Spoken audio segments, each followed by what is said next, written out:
Hey everybody, welcome back to the channel. If you like this video and you find it very informative, please be sure to go ahead and hit that like and subscribe button because it will help me out a lot. So yesterday, the internet set on fire because Sony and Disney was unable to reach another agreement, and therefore Sony took Spider-Man back. And technically, Sony never took them back. Sony always owned them. The thing was, Disney really let Kevin Feige produce their movies. That was the thing.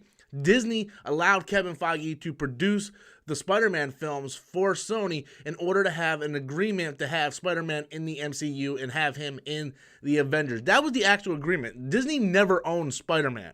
Like, never. It was just they had a mutual agreement, like Kevin will produce and all this stuff. And they had an agreement, and the thing was, when it was time to renegotiate, Sony wanted the same deal, which I still stand on the side of, I think that deal is more than fair. But, you know, maybe they can go up a couple more percent, like maybe 10% instead of 5%.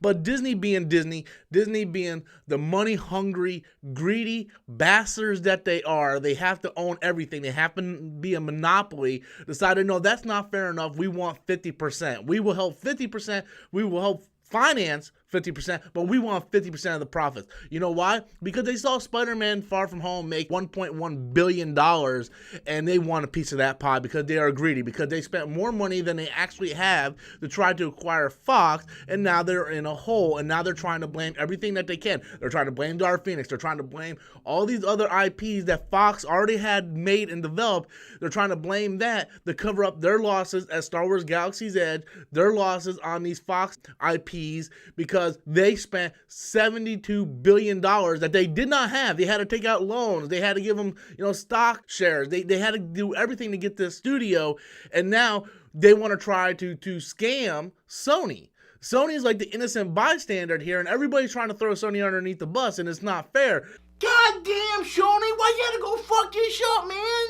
Disney delivered Spider-Man on a silver platter for you, got it over $1 billion, and you had to go fuck it up.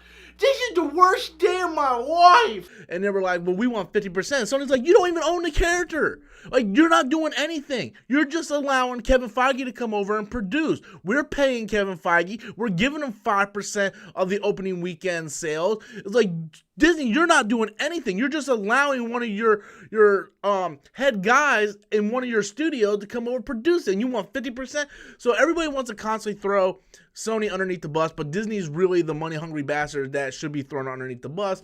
But Sony Pictures came out with a statement that I want to read for everybody. Much of today's news about Spider-Man is mischaracterized recent discussions about Kevin Feige's involvement in the franchise. We are disappointed, but respects Disney's decision not to have him continue as the lead producer of our live-action Spider-Man films.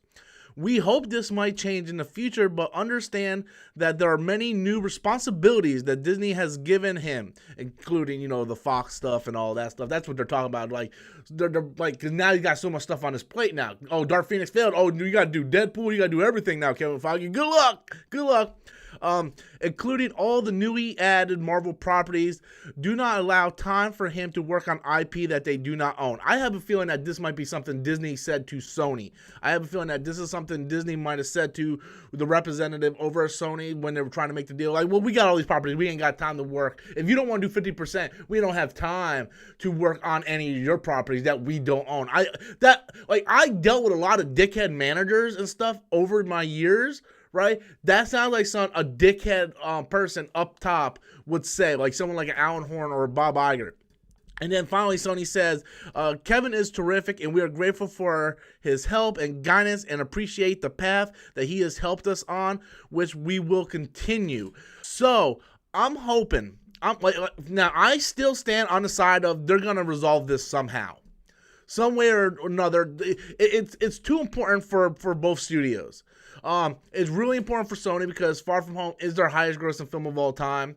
Not only the highest grossing Spider-Man film, but the highest grossing film for Sony Pictures. And it's good for Disney because Spider-Man allows kids to connect with the franchise, and it helps them, people want to see Spider-Man in the Avengers movies. So it's good for Disney. Now, does Disney need him? Absolutely not.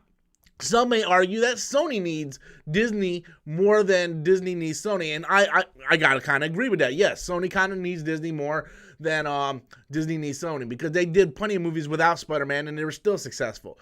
But I won't say that Sony necessarily needs Disney. They need Marvel Studios. The sad thing about this is, if Disney never would have bought Marvel Studios, and Marvel Studios stayed as an independent studio and was just distributing their movies through other companies like Universal and Paramount, like they originally did for Phase 1, then this would have been easily resolved. They could have worked something out with Sony 100%, because Marvel Studios, even though they're their own studios, they now are owned by Disney. So Marvel Studios can't even sneeze unless Disney gives them permission. Look how they went and fired James Gunn right out from underneath Kevin Feige without Kevin Feige even knowing. Like we just woke up one day, James Gunn was fired. Sorry, Kevin Feige. And he is the main leader over Marvel Studios. So Marvel Studios is sitting there like, man, we can't fucking catch a break, you know? We're trying to do our stuff, and then Disney keeps stepping on our toes, because Disney is in a hole now because they just acquired Fox. They overspent. Galaxy's Edge isn't doing what they thought they were going to do. Dumbo flopped. Dark Phoenix flopped. They don't know what they're going to do with New Mutants, and now they're trying to bully Sony. They're like, you need us. I don't think Sony needs them. Regardless of what you guys think about Amazing Spider-Man, Amazing Spider-Man 1, Amazing Spider-Man 2, Amazing Spider-Man 2 made a bunch of money. Venom made a shitload of money. Sony can still do those movies and still make a shitload of money without Disney. Now, it sucks that Kevin Feige can't be like an independent guy and just come over. And now maybe Kevin Feige might work behind the scenes, you know, maybe get paid underneath the table, just kind of, you know, hey, well, I would do this, you know, and there just won't be no MCU crossover, and we still get a solid Spider-Man 3. But right now, Spider-Man is Spider-Man homeless. We had Spider-Man Homecoming, Spider-Man Far From Home, now Spider-Man homeless. Or some like to say Spider-Man back home, because he's back with Sony now. But like I said, Disney never got Spider-Man back. Sony has always owned them. So for people to bash Sony, like, you know, I used the analogy yesterday in my live discussion that Disney wanted 50% of something that they didn't even own.